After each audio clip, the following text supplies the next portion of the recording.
À toutes et à tous et bienvenue dans votre magazine africain. Au menu de ce numéro, plusieurs escales qui vont nous mener dans plusieurs pays du continent, à commencer par le Tchad. Alors que la plupart des villes font déjà face à des inondations, la montée des eaux des fleuves fait craindre des débordements qui causeront des catastrophes à l'échelle nationale. Au moins 8000 ménages sont menacés par ces inondations dans la capitale et nécessitent d'être évacués d'urgence selon les autorités, en dépit de la construction des abris provisoires pour reloger les familles sinistrées. Certains parents craignent des maladies hydriques liées aux eaux souillées. Mahamat Ramdan, Mariam Davis. Au Tchad, les eaux des fleuves continuent de monter alors que la plupart des villes du pays font déjà face à l'inondation. À N'Djamena, 6 arrondissements sur les 10 que compte la capitale sont menacés par les eaux et au moins 8000 ménages nécessitent d'être évacués et relocalisés. Une situation qui pousse le gouvernement à construire des abris temporaires. Mais le défi reste grand avec l'éventuel débordement des fleuves attendu dans les prochains jours. Ici, dans ce quartier, les gens ne se déplacent qu'avec la pirogue pour le moment, parce qu'il y a de l'eau partout. C'est difficile de marcher dans l'eau, surtout que celle-ci est souillée. Avant, nous n'avions qu'une seule pirogue, mais Dieu merci, nous venons d'en avoir une deuxième pour transporter les gens. Certaines familles qui ont perdu leur maison suite aux inondations trouvent refuge dans les écoles, mais elles sont exposées aux intempéries et aux moustiques. Certains parents craignent que cette situation cause des maladies hygiéniques aux enfants et appellent les autorités à prendre les mesures humanitaires nécessaires pour prévenir les épidémies et venir en aide aux personnes défavorisées. Malgré cet abri provisoire, nous souffrons beaucoup parce que nous ne pouvons plus aller travailler pour nous nourrir. Il n'y a pas d'eau potable ni à manger et nous n'avons pas de couverture adaptée. C'est difficile. Il faut que les autorités et les humanitaires nous viennent en aide d'urgence. Pour rappel, le Tchad, comme la plupart des pays du Sahel, fait face à l'inondation causée par les fortes pluies et les débordements des cours d'eau. Environ une cinquantaine de personnes sont soit portées disparues, soit décédées suite à la déflagration des courants d'eau. Certaines localités ne sont plus accessibles par voie terrestre à cause de la dégradation des routes. Le Sénégal vient de mettre en orbite son premier satellite. L'événement s'est déroulé dans l'État de Californie aux États-Unis sur la base de lancement de la société SpaceX. Le Sénégal rentre ainsi dans le cercle restreint des pays disposant de satellites. 3, 2, 1, ignition. And liftoff of Falcon 9. Go Transporter 11.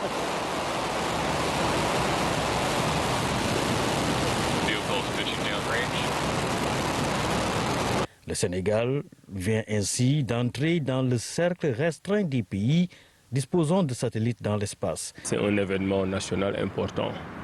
Le Sénégal est indépendant depuis 1964 et 64 ans après, nous venons de lancer notre premier satellite. Quand on est dans une mise en perspective, on se rend compte que nous sommes le deuxième pays d'Afrique francophone au sud du Sahara, après Djibouti, à l'avoir réussi. Cela veut dire que le Sénégal s'inscrit maintenant dans la catégorie des pays qui sont dans l'espace. Et cela signifie beaucoup de choses. Cela signifie une certaine souveraineté spatiale. Cela signifie la capacité pour nous-mêmes de surveiller notre propre territoire. Dans beaucoup de domaines, on aura l'occasion d'y revenir. Et ça signifie que c'est un pays qui a une vision, qui est en train de s'inscrire dans la recherche et dans l'innovation et qui ne se contente pas de gérer les problèmes de la vie quotidienne d'un pays sous-développé. Donc oui, c'est un succès. Et j'en profite parce que j'ai eu le privilège de diriger la délégation gouvernementale en tant que ministre de l'Enseignement supérieur, de la Recherche et de l'Innovation. J'en profite pour rendre hommage au président Diomaye Faye qui nous a donné les moyens de continuer cette aventure, au président Ousmane Sonko qui a donné les orientations et à tous ceux qui aussi, avant 5 ou 6 ans derrière, ont travaillé pour que le Sénégal puisse en arriver à ces résultats. Donc je voudrais que les Sénégalais soient conscients du fait qu'on est un pays qui est maintenant dans l'espace avec ses propres moyens et qui va en faire le meilleur usage possible. Des techniciens et ingénieurs sénégalais ont participé à l'intégration de ce satellite. Il y a 2 ans et demi, 3 ans, on a été envoyé à Montpellier pour une formation sur la fabrication de satellites. Donc une fois un an de formation fini, nous avons commencé la fabrication du satellite. Donc ça a duré 1 an et demi. On les a fait. Après, voilà, la suite c'était de le lancer. Donc pour le lancer, il fallait trouver un partenaire qui est capable d'amener le satellite dans l'espace. Et c'est pour cela qu'on a choisi SpaceX, donc qui aujourd'hui a lancé le satellite. Fairing separation confirmed. Cet événement marque l'avènement du Sénégal à la souveraineté spatiale. C'est un projet de l'État du Sénégal porté par le ministère de l'Enseignement supérieur, de la Recherche et de l'Innovation, dont l'objectif est de permettre au Sénégal de disposer de satellites et d'entrer de plein pied dans l'espacial. Et pour cela, le Sénégal, contrairement à beaucoup de pays, a misé d'abord sur les ressources humaines. Nous avons décidé de former des ressources humaines et c'est ces ressources humaines qui ont conçu, fabriqué, testé le satellite qui est aujourd'hui prêt, qui est lancé aujourd'hui. Et donc ça c'est vraiment quelque chose d'important parce que au-delà de l'aspect d'avoir un satellite, nous avons des ressources humaines aujourd'hui qui sont capables de refaire les satellites. Et d'ailleurs on est en train de travailler sur d'autres satellites. Les données recueillies par ce premier satellite sénégalais vont permettre d'améliorer les conditions de vie des Sénégalais, mais également de renforcer la recherche et l'innovation au Sénégal.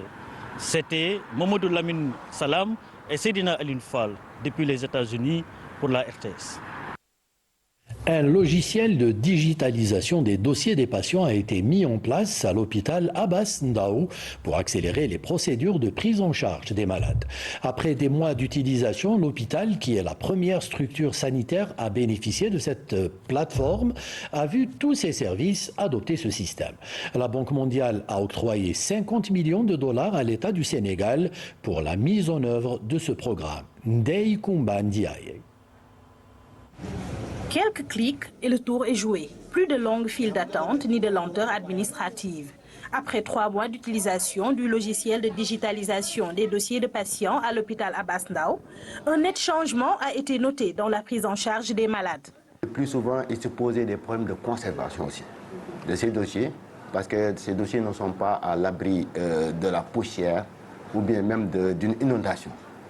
Du coup, parfois, on perd des données. Mais avec cette dématérialisation, ce dossier patient unique, c'est une digitalisation. Tout se fait sur le plan informatique. Le patient, il a une identification unique, un code qui va lui servir partout au Sénégal. De sorte que maintenant, chaque patient aura accès à son dossier. Parce que le dossier patient appartient également au patient. Ce sont des données personnelles. L'équipe digitale qui a conçu le logiciel n'a rien laissé au hasard. Un processus de plusieurs étapes a été mis en place. Ce logiciel permet de digitaliser le parcours du patient, c'est-à-dire de pouvoir noter toutes les étapes par lesquelles il passe quand il va se soigner. Quand il rentre dans un hôpital, il va passer par la facturation, il va passer par la caisse, puis il va aller voir les médecins. Donc tout ce parcours est dématérialisé, enregistré dans un système et permet d'avoir l'historique. Ce qui fait que si le patient vient une autre fois, on a son historique, on n'a pas besoin de lui demander tout ce qu'il a fait comme examen ailleurs. On l'a de manière naturelle dans le système.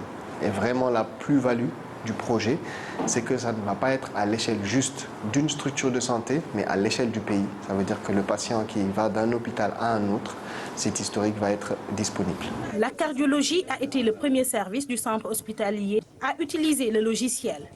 Médecins et patients profitent pleinement des avantages qu'il leur offre. Nous sommes à l'ère de la digitalisation et nous apprécions beaucoup ce logiciel parce que ça nous permet de régler beaucoup de problèmes, notamment la perte de documents qui était notre principal souci. Et ça va nous permettre aussi à l'avenir d'avoir un gain de temps avec les dossiers comme un papier. On était obligé d'écrire pendant 30 minutes. Avec le logiciel, tu cliques, tu as tout ce que tu as, donc tout ce dont tu as besoin. Donc, à coup sûr, ça sera un bénéfice pour nos praticiens et un bénéfice pour les patients aussi qui ne sont plus confrontés à ce problème de perte de documents. À chaque fois qu'il y a des améliorations à faire, qu'on a des suggestions à leur donner, on leur donne ça, ils viennent, ils rectifient et on essaie d'améliorer au fur et à mesure. Ce n'était pas comme ça avant, vraiment. On peut noter une nette amélioration. Maintenant, à chaque fois que je viens, je ne reste pas longtemps. Les médecins me prennent en charge rapidement.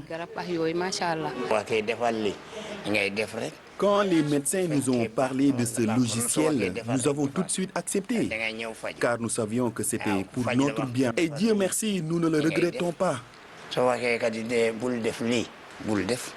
D'autres services peuvent en témoigner. Et nous permet déjà d'avoir une cartographie avant que le patient ne soit reçu par le médecin. Une fois reçu, je pense que nous devons mettre tous les arguments, que ce soit clinique et paraclinique. Et ça permet aussi aux autres collaborateurs, parce que ce service est un service d'accueil et des urgences. Donc l'entrée du patient à l'hôpital se passe dans ce service. Le patient, une fois enregistré et consulté, sera orienté aux besoins dans d'autres services, à savoir la cardiologie, la médecine interne et le service et d'autres services qui peuvent aider à faire des diagnostics. Le ministère de la Santé a tout mis en œuvre pour la réussite de ce programme qui va s'étendre à court terme sur l'ensemble du territoire national. Le secteur de la santé montre ainsi l'exemple. Conformément aux vœux du chef de l'État, son Excellence Bassirou Diomaye Faye, qui ambitionne de digitaliser toute l'administration sénégalaise. Désormais, le format papier va céder la place à la magie du clic. L'application mobile de solutions automatisées de marquage appelée SAM, désormais disponible. À partir de vos smartphones, vous pourrez scanner et vous assurer de l'authenticité d'un produit avant de l'acheter. Le consommateur devient ainsi un acteur du contrôle de qualité des produits exposés à la vente. Cette application vient donc d'être lancée au Togo. Une nouvelle étape de franchie dans la vérification de la traçabilité des produits au Togo. L'appli SAM, une application mobile de la solution automatisée de marquage. Elle permet au consommateur, à partir de son téléphone, de scanner et vérifier l'authenticité d'un produit à acheter ou consommer. Les produits de tabac, les boissons alcoolisées et non alcoolisées et l'eau sont concernés dans une première phase.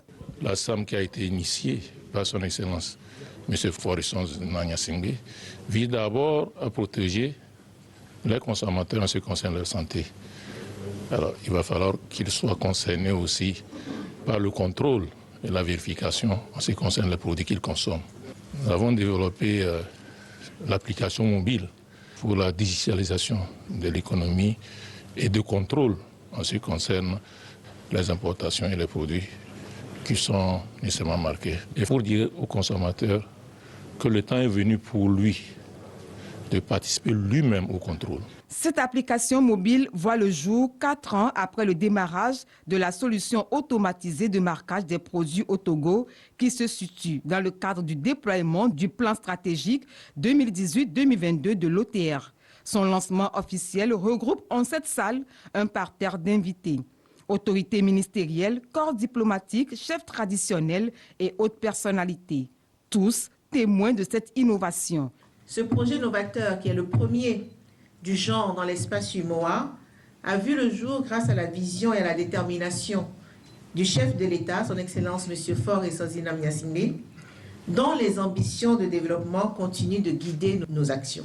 Chaque consommateur pourra désormais vérifier en temps réel l'authenticité du produit qu'il achète. Cette innovation technologique permet de s'assurer que le produit est conforme aux normes, qu'il provient d'une chaîne de distribution régulière et qu'il respecte les standards de qualité auxquels a droit chaque consommateur. La SAM devient alors un bouclier protégeant nos citoyens des dangers liés aux produits contrefaits. Cependant, l'impact de la SAM ne s'arrête pas là. En plus d'offrir une garantie de qualité aux consommateurs, elle joue un rôle fondamental dans l'engagement citoyen. SAM et son application mobile ont bénéficié de l'expertise d'un leader en angle de sécurité, la société SICPA, afin de renforcer le contrôle et superviser le marché du matériel de contrôle a été remis aux inspecteurs et agents de terrain. La Haute Autorité de la Qualité et de l'Environnement, en collaboration avec le cabinet GFA Group, a organisé un atelier de sensibilisation à l'endroit des TPME, très petites et moyennes entreprises de l'industrie agroalimentaire. Il est question de renforcer leurs capacités en matière d'accréditation et de qualité de ces produits à travers la maîtrise des outils stratégiques, ceci pour les amener à tirer leur épingle du jeu dans un environnement où la concurrence est de plus en plus rude. Dans un contexte d'ouverture sur les marchés extérieurs, les jeunes entreprises agroalimentaires affûtent leurs armes. Ils acquièrent des connaissances sur les normes internationales et régionales, l'accréditation, la certification des systèmes de qualité et de traçabilité. Pour les initiateurs, il est question d'amener ces producteurs, exportateurs et transformateurs agroalimentaires à tirer profit de la zone de libre-échange continentale ZLECAf et à mieux faire face à la concurrence. Au niveau des entreprises, c'est la certification produit et la certification système qui prévaut. Maintenant, les entrepreneurs mélangent les pédales par rapport à ces deux types de certification. Il faudrait faire la différence sur le terrain. Si nos produits ne sont pas compétitifs, les autres produits vont nous envahir et nos entreprises n'auront même pas à évoluer. Les entreprises doivent avoir leur capacité renforcée pour savoir quels sont les éléments qualité qu'elles doivent adopter afin de faire rentrer leurs produits sur le marché. Puisque aujourd'hui, c'est la qualité qui est au centre de la compétitivité des entreprises et de l'accès de leurs produits au marché. Au Togo, les très petites moyennes entreprises constituent la base du développement. Elles représentent 90% du tissu économique. Plusieurs sont accompagnées par des structures comme la HOC, la Haute Autorité de la Qualité et de l'Environnement, qui garantit la certification de leurs produits aux yeux des consommateurs. Aujourd'hui, il y a plusieurs entreprises quand même qui se battent pour faire certifier leurs produits. Il faut que ces entreprises-là aient ces informations pour aller à la certification. Avec son accréditation aujourd'hui, le COTAC peut certifier n'importe quel produit, surtout les produits agroalimentaires, et leur donner plus de confiance. La rencontre de Lomé constitue la dernière étape d'une série de formations qui a débuté le 29 juillet dernier à Kara et qui a sillonné tous les chefs-lieux de région. Le football béninois amorce un tournant décisif. Les 20 et 21 août dernier, Cotonou a été le cadre de réformes majeures adoptées lors de l'Assemblée générale extraordinaire de la Fédération béninoise de football. Ces changements visent à transformer profondément le football national en modernisant sa gouvernance et en favorisant son développement. Lefty Ounou, Walid Yousfi. Les acteurs du football béninois se sont réunis à Cotonou pour définir les grandes opérations du sport. Parmi les décisions majeures figure le retour au format traditionnel des championnats de Ligue 1 et de Ligue 2 dès la saison 2025-2026, puis la création de la Ligue de football professionnel du Bénin. Cette compétition, qui regroupera tous les clubs professionnels, devrait permettre de mieux professionnaliser la pratique du football. Parallèlement, le Bénin, sélectionné par la FIFA pour piloter son programme de développement des talents avec l'Afrique du Sud, bénéficie de l'accompagnement d'experts internationaux. Les coachs FIFA ont pu constater les avancées du chantier du centre de formation de Missérété, appelé à devenir une académie de référence. La FIFA voulait faire l'expérience pour accompagner tous les pays, pour que les pays puissent avoir la capacité de jouer entre les meilleurs. Et ils ont choisi pour faire l'opération pilote deux pays, le Bénin et l'Afrique du Sud, pour faire l'opération pilote. Parce qu'on dit que vous êtes sérieux, vous faites du bon boulot, on va vous accompagner. Les réformes incluent aussi la formation des entraîneurs avec des licences BCAF et DCAF pour les dames et le développement d'infrastructures de qualité. Le Bénin investit dans des centres de formation à Ndali, Lokosso et Missérété, visant à renforcer le football à la base. L'objectif serait tout simplement, comme ce qui se fait à Missérété et à Ndali, d'avoir des centres de formation, des académies bien structurées, bien équipées, des aires de jeu où le ballon roule comme cela se doit. Et à partir de cet instant, si l'encadrement qu'il faut est là, nos gamins ont du talent. Grâce à ces réformes et les investissements en cours, le Bénin aspire à se distinguer sur la scène internationale. 3 clubs béninois, notamment Coton FC, Dadji FC et Aïnonvi FC, champions féminins du Bénin, sont engagés dans les compétitions continentales. Certains observateurs nourrissent l'espoir que ces réformes ouvrent la voie à une qualification des Guépards pour les Jeux Olympiques de 2028 à Los Angeles. Cultivé à travers presque tout le territoire béninois, l'igname dépasse son rôle de simple aliment de base. Au cœur de la gastronomie locale, il est présent dans de nombreuses recettes traditionnelles. Pour célébrer cet ingrédient emblématique et promouvoir la richesse de la cuisine béninoise, Valérie Gbagidi Vinakpon a créé le Fesli, un concours culinaire unique en son genre. Cultivé en Afrique, notamment dans les pays côtiers du Golfe, de Guinée et au Bénin, le manioc, la patate douce et l'igname sont des piliers de l'alimentation locale. L'igname est un ingrédient essentiel dont de nombreuses recettes traditionnelles se consomment sous diverses formes. Pour préserver et valoriser cette tradition culinaire, Valérie Gbagidi Vinakpon, promotrice des saveurs du Bénin, organise depuis 3 ans le festival autour de l'igname Fesli. Ce concours de cuisine centré sur l'igname et autres tubercules met en lumière la richesse de la gastronomie béninoise ainsi que l'ingéniosité des chefs et passionnés d'art culinaire africain. Avant de manger le pain à la bouche, ce sont nos yeux qui mangent d'abord. Présentez-nous quelque chose de beau, de bien, pas compliqué, comme je vous l'avais dit plusieurs fois. Le chef Samuel, qu'est-ce que vous présentez? Je veux présenter une assiette de méli-mélo à base de l'igname. C'est mélange confus et désordonné d'assaisonnement et d'aromates. Merci. Pendant plus d'1 heure, les 7 finalistes du concours ont préparé divers plats à base de tubercules sous le regard attentif d'un jury composé de chefs expérimentés. À l'issue de l'épreuve et après une séance de dégustation, Samuel Sohou, hôtelier et restaurateur, a remporté le trophée de la 3e édition du Fesli. J'ai déjà eu à faire l'année passée, j'ai échoué. J'ai vu tout ce que les gens ont fait. Les 7 candidats qui ont fait l'année passée, j'ai vu. Et j'ai essayé de jauger, de marier, de corriger. C'est ça qui m'a donné l'idée de faire quelque chose un peu plus extra. Ils ont de la créativité. Je crois qu'on a de la relève. Je vais profiter de l'opportunité là pour remercier le gouvernement béninois qui parle un projet intitulé Projet H. Il fait beaucoup pour nous qui sommes des cuisiniers pâtissiers. En marge du concours, Valérie Gbagidi Vinakpon a présenté au public son livre de cuisine illustré intitulé « Autour de l'igname et autres tubercules ». Selon des experts, il existe environ 604 variétés d'igname en Afrique. La production d'igname au Bénin a atteint 3,32 millions de tonnes au cours de la campagne agricole 2023-2024, enregistrant une hausse de 3,3% par rapport à la campagne précédente, d'après la direction de la statistique agricole du ministère de l'Agriculture. L'action climatique des pays en développement nécessite des ressources financières considérables dont la formulation et la maîtrise exigent un engagement du secteur privé dans la mise en œuvre des CDN, les contributions déterminées au niveau national.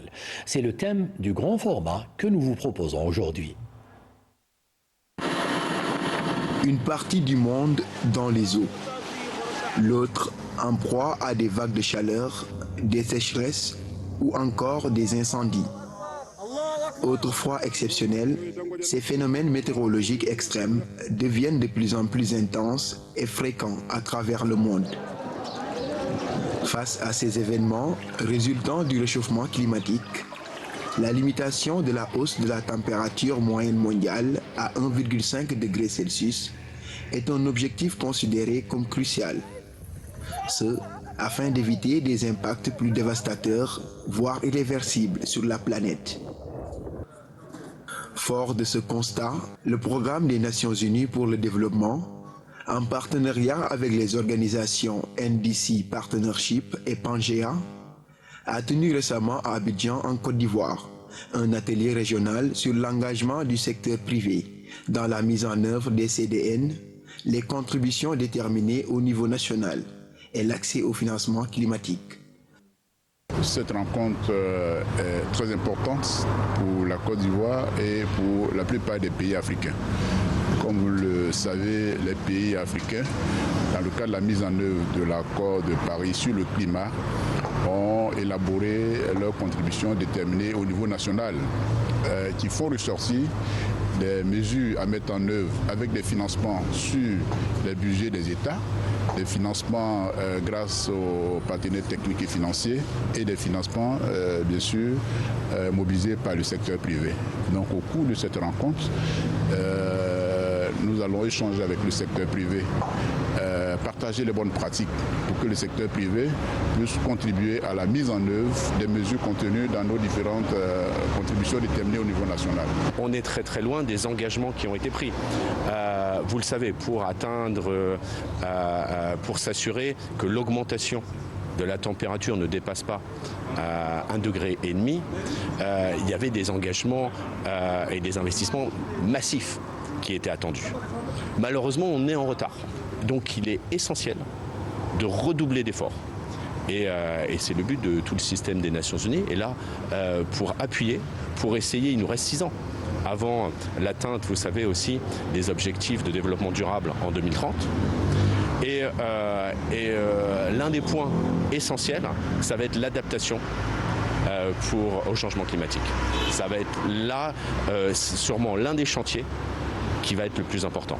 Et pour ça, il faut utiliser tous les outils, en particulier les outils un peu innovants de financement. On a parlé d'obligations vertes, de marché carbone.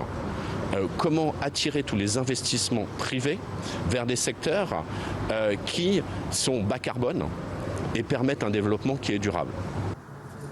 Cette rencontre entre dans le cadre de la préparation de la deuxième phase de la Climate Promise du Programme des Nations Unies pour le développement, une initiative destinée à soutenir les pays en développement dans leur action climatique.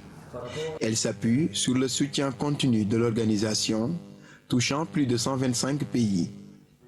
Il s'agit de garantir le renouvellement de leurs engagements climatiques nationaux, appelés CDN, conformes aux objectifs énoncés dans le cadre de l'accord de Paris de 2015. Maintenant, beaucoup de pays sont en train de se préparer à faire leur 3e niveau de contribution. Donc ils sont en phase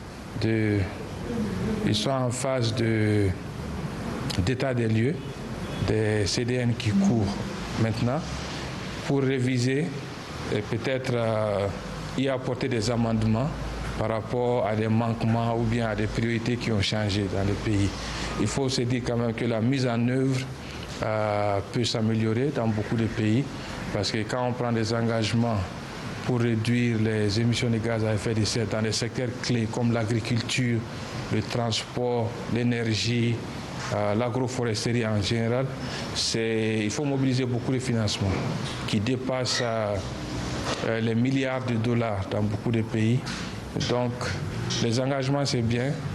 Le financement de ces engagements pour que les actions prioritaires puissent être mises en œuvre, pour que les projets bancables puissent s'en sortir, c'est ça qui reste. Notre rôle principal est d'appuyer les pays membres, nos pays membres, afin de rehausser leurs ambitions et mettre en œuvre leur CDN. Donc nous le faisons à travers plusieurs outils. Nous essayons de travailler avec les gouvernements afin d'identifier et clarifier leurs besoins, surtout avec maintenant les révisions de la CDN ou la CDN 3.0. Les pays, dans le cadre de l'accord de Paris, sont tenus à rehausser leurs ambitions et à soumettre des CDN, de nouvelles CDN.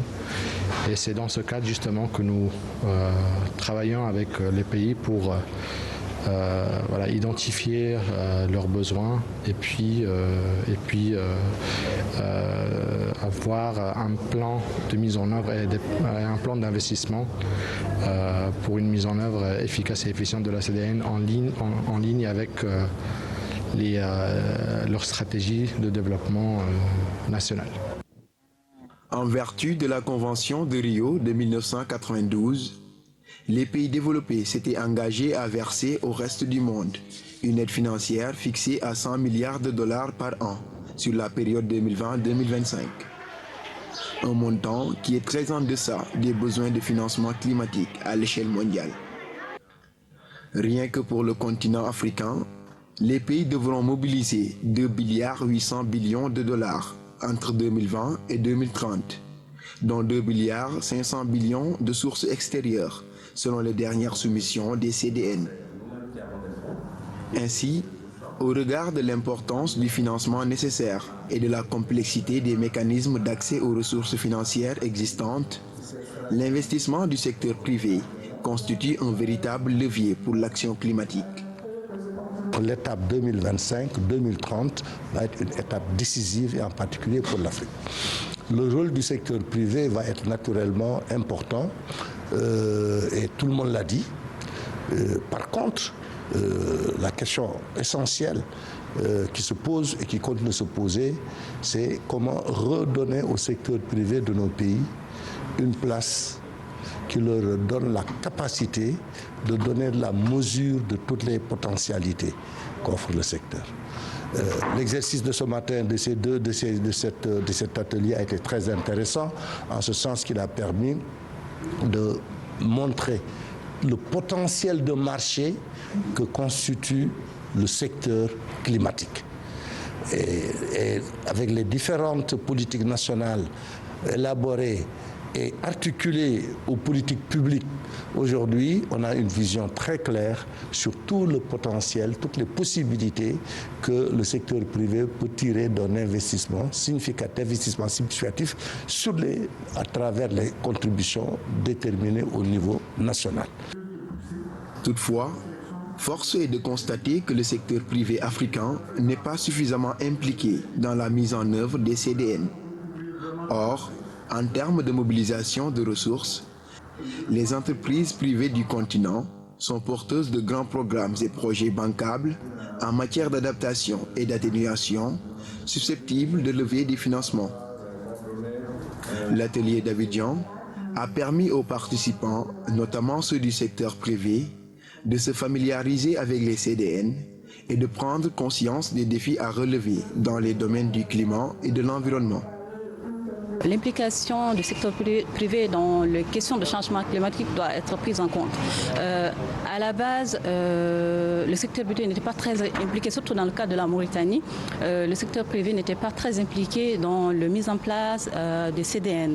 Donc, depuis cette année, ils ont commencé à inviter le secteur privé afin de prendre part sur les procédures de la mise en place des CDN, afin de pouvoir proposer des plans d'action quantitatifs pour aider le pays à développer leur CDN et à faire valoir en tout cas les projets futurs.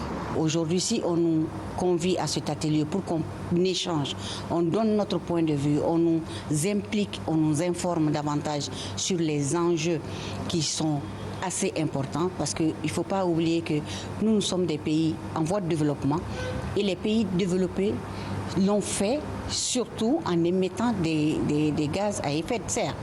Aujourd'hui, nous, on doit se réinventer, on doit innover. L'Afrique doit se développer autrement. Et on ne peut le faire autrement qu'en accédant aux ressources disponibles pour nous permettre de se développer, mais en faisant moins d'émissions de gaz à effet de serre. La rencontre a également servi de cadre pour faire l'état des lieux sur les opportunités de financement des secteurs prioritaires et pour tirer profit des différentes séances de renforcement des capacités en matière d'accès au financement dans le secteur climat. En tant qu'expert en marché carbone, on s'est dit pourquoi pas ne pas s'organiser en tant qu'Afrique de l'Ouest, essayer de voir comment préparer davantage nos négociateurs, préparer davantage nos pays pour mieux tirer profit de ces opportunités. En quoi faisant?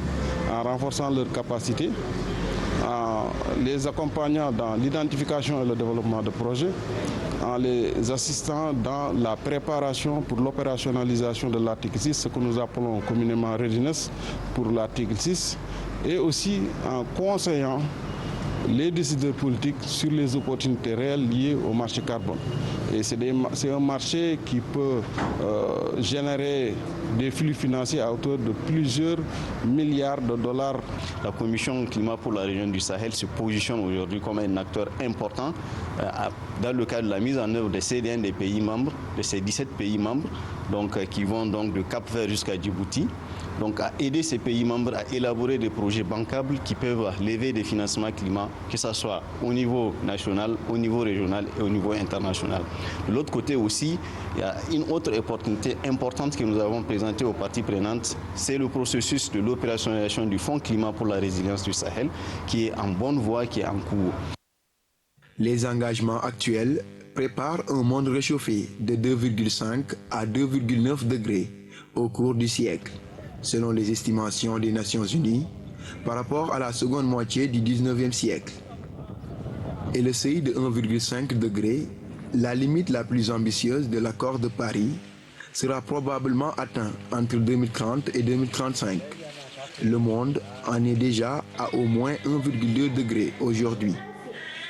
En conséquence, tous les pays doivent présenter d'ici à 2025 une révision ambitieuse de leur plan de réduction des émissions de gaz à effet de serre. Toutefois, certains pays en développement veulent conditionner leurs efforts au déblocage des fonds nécessaires à leur transition énergétique et à leur adaptation à un monde plus chaud. L'année 2023 a connu un record de chaleur qui a donné à l'humanité un goût de l'effondrement climatique.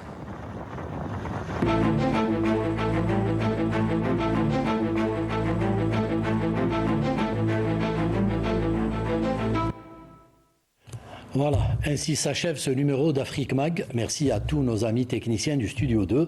Merci à Anis Benkassi, notre script. Merci à Amina Bouhalfa qui a veillé à la réalisation de ce magazine. Et enfin, merci à vous de nous avoir suivis. Excellente soirée. Salam.